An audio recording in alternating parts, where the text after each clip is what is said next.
এক গ্রামে একটা বিশাল আম গাছ ছিল। সেই গাছে থাকত এক দুষ্ট বানর।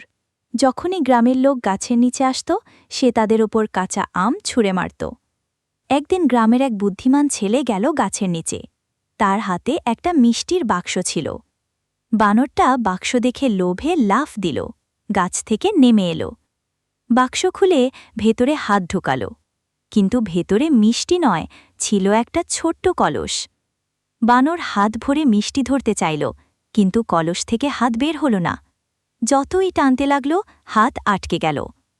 ছেলেটা হেসে বলল, লোভ করলে নিজেরই ক্ষতি হয়। বানর বুঝল, লোভের কারণে সে ফেঁসে গেছে।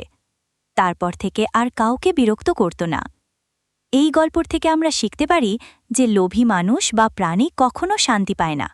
ভাগাভাগি করলেই সুখ পাওয়া যায়।